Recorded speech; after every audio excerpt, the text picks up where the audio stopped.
हत्येचा कट होता। संभाजी ब्रिगेडच्या प्रवीण गायकवाड यांचा सरकारवर आरोप, तर शरद पवारांनीही गायकवाडांना फोन करत घटनेचा नोंदवला निषेध। विधेयक न वाचता विरोध करणाऱ्यांनी आधी ते वाचावं। मुख्यमंत्री फडणवीसांचा मविया नेत्यांवर निशाणा। संविधानाला न मानणाऱ्या शक्तीविरोधात कारवाईसाठी हे विधेयक असल्याचंही भाष्य।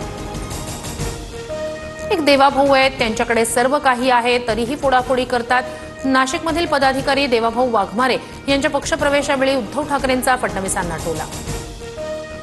अजित पवारांकडून पुण्यात स्वबळावर लढण्याचे संकेत। महापालिका निवडणुकीच्या कामाला लागण्याच्या सूचना, तर देवेंद्रजींचेही पुण्यावर लक्ष। अमृता फडणवीसांचं वक्तव्य।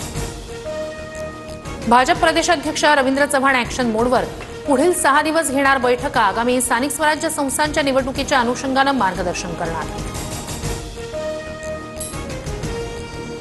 8 वर्षात मुंबईत मतदारांची संख्या 10 लाखांनी वाढली। महापालिका निवडणुकांआधी मोठी माहिती समोर। मतदार यादी अद्ययावत करण्याचं काम वेगात सुरू। लाडकी बहीण योजनेवर